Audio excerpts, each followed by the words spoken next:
Dear agriculture teachers, welcome to this session. This is a continuation of a series of the tips and tricks when applying for the Field of Hope Inspiring Students in Agriculture grant. So today in particular, I'm going to be sharing with you a few aspects that you need to pay attention to give you a chance for your proposal to make it through. So kindly allow me share with you my screen and I walk you through them. So I'm called Walter Okulu, and I'm the Field of Hope's Ugandan country coordinator. Those are my details, my email address, and the telephone contact. So as you're aware, this is a very competitive process. So the quality of the proposal that you present matters a lot.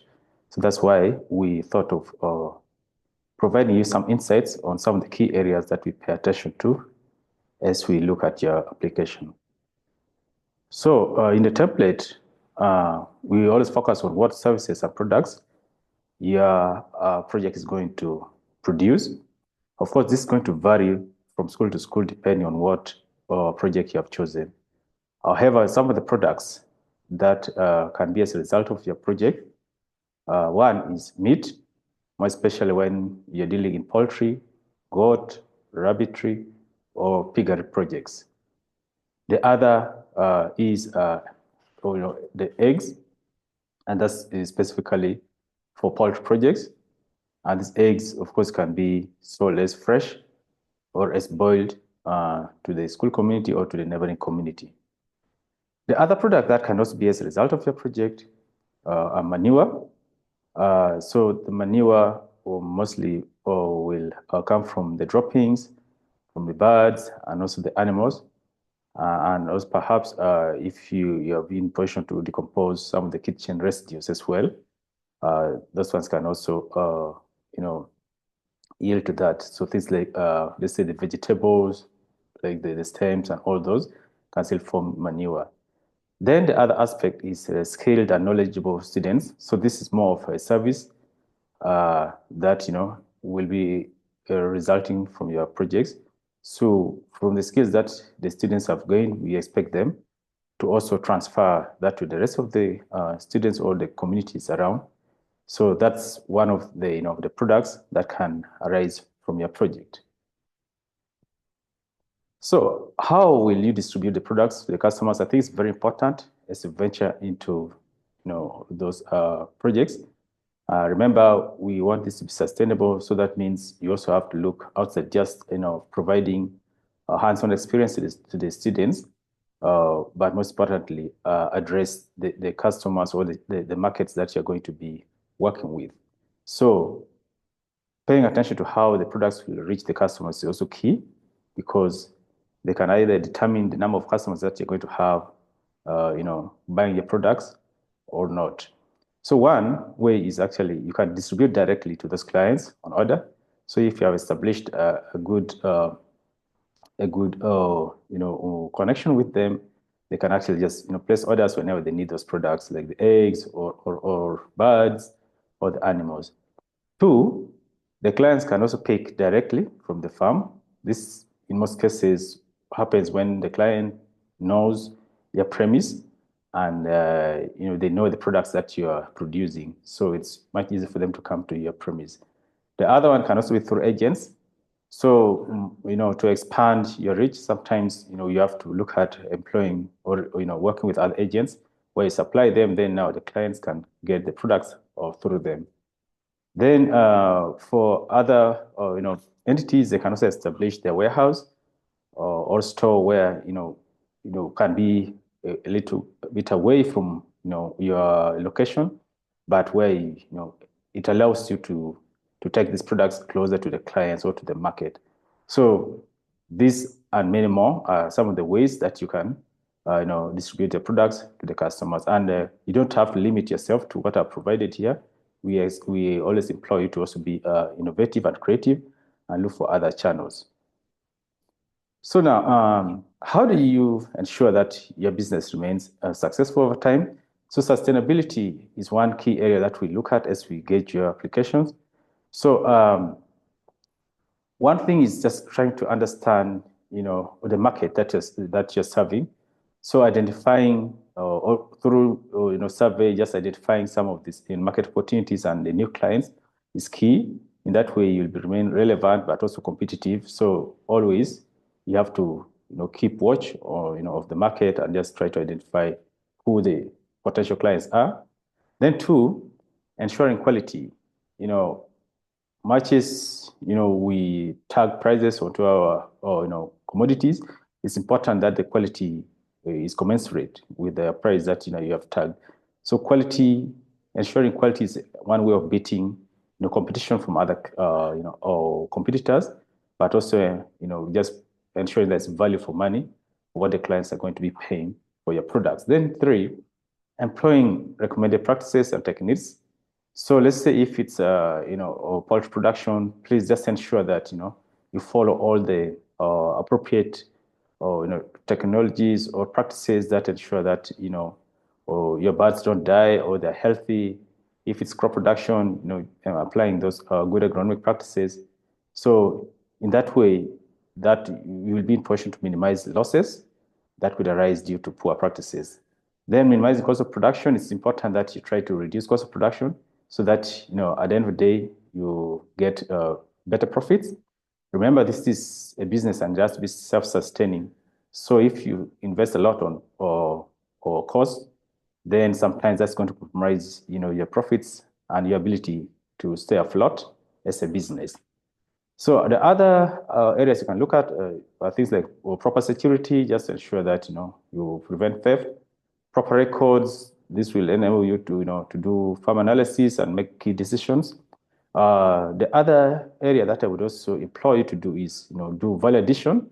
Most times there's so many people in the market, but because everyone doesn't add value, so makes their products very competitive. But by identifying ways that you can add value to your products, makes you stand a chance of outcompeting your competitors. Then also, if possible, diversify enterprises. So if this season you had rabbitry and now you have got some profits out of that, you can also diversify and also start up other projects, and in this way they will enable you to stay afloat or just to kind of offset maybe some of the risks that are associated with those projects. So how will the profits from this project be used? There's that question. So these are just some few areas that are identified.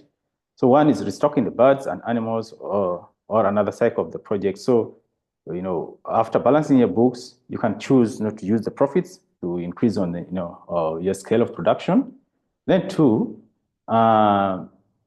actually you can just have another cycle, but then two, you can also increase the scale of production, either by increasing another or channel or to what you do, maybe increasing or maybe adding a value addition component just to kind of make your project more profitable. The other option could be starting another project. So perhaps you are doing poultry, but then out of the profits that you have got, you have decided to also go into rabbit production or rearing or vegetable production. So all those are ways you can utilize your profits. Then we strongly also recommend that some percentage should be shared with the students. This is just for them to appreciate, the value we're trying to inculcate in them. So by them knowing that agriculture is a good paying job, or like you can earn a living out of that, I think that's a very powerful way of inspiring them, to take on this subject. So please, as teachers, ensure that you work with the students, and whenever there's profit, at least you allocate some little percentage to them just to say thank you and for them to appreciate the value of their efforts. Then gifting the community, we always strongly recommend that we also involve our communities and make them appreciate the work that we do. And as a good gesture, it's just a good thing to do that as a school, we also serve the community that is around us. So how will students have ownership in this project and manage the proceeds? Yeah, so this is a very important component because we want the students to be part of this, project from the word go up to the end. In this way, that's the only way they will, have that sense of ownership and also appreciate what's taking place. So there are so many ways you can always, these students can have ownership. So one is just, which is actually very critical, is having them, being involved in the management of the program or the project for all aspects, from planning all the way to the market. We always encourage that you involve the students in those processes or stages. In this way, they will have that sense of ownership of the project. Two is record keeping, still, which is part of what I've talked about here. It's always important that allow them take charge, take records, make reports, and all those, and that's sense of accountability as well. So taking leadership roles and making key decisions. This is the project actually. Technically, it's the project. So we expect them to be fully immersed in every key decision and roles regarding the management of the project. And so we pray that the teachers will allow this to happen. Then assigning roles and responsibilities. So like you allow them, to be the ones in charge and or tell them what to do, or have them or have those roles and responsibilities in those projects. And in this way, they'll feel that they're part of the project and they'll take full ownership. So plans to bless those within the community. So like I said, it's important that we also, say thank you to the community that's around us by offering some gestures in terms of activities or support. So one way is to allow the community to use that as a learning platform, okay? Because it's more or less like a demonstration. So they also can come and, see how you can raise, these birds or animals or the crops, and they can replicate this in their own homesteads or fields. Two, it can also act as market for local materials. So we are pretty much aware that there's a lot of requirements when it comes to, to let's say production of crops or vegetables or even raising the birds. So some of these materials can be locally got from, the local community, and in that way, you're providing market for their materials, and in turn, they're getting money from you. The other way is actually just allowing them to be part of the process. Let's say like preparing the land, so where they come and and plow and pay them. So in that way, you're creating job also for them. Or if there are security or positions, you can recruit one of the community members to act as security guard, and in that way, you're providing that employment. Then the other way is actually selling the products directly to them at subsidized prices. So it's really very important that we do this, because this is the community that supports us, and it's always good to make them part of everything that we do. The other way is, for the agriculture students, to just kind of do some sort of charity work where they can provide cleaning. They can do cleaning of, let's say, the community or the streets, providing food to the orphanage, which could have come from their projects, and many more other things that I think they can do. So it's also important to understand the local competitors. And remember, I said you're not the only one in the market. There are people who have been there before you. So you want to remain competitive in the market. So it's always important to understand who are the people or potential competitors you could have in the market.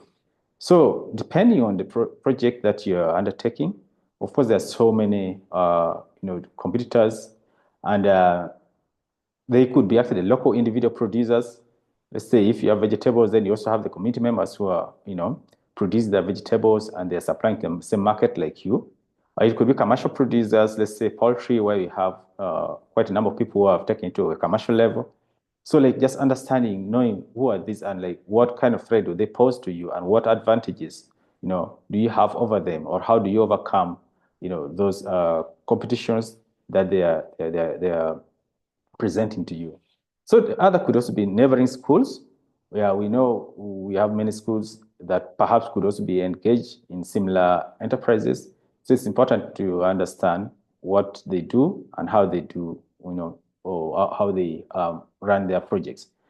The other local competitor could be also sellers in the market. We have people who don't necessarily go into production, but then they buy from the producers, but then go and sell in the market. So if you are targeting the market yourself as a producer, then you have to understand the volume of such people in the market, because they can affect demand and and supply at the same time. So it's always very important to pay attention to that.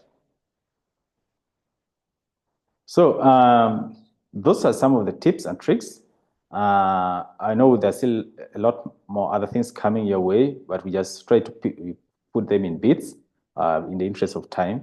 But if you pay attention to all that I've talked about, then your application has a chance to make it through. I wish you all the best, and I hope to see the applications come through when the time is appropriate. Thank you so much.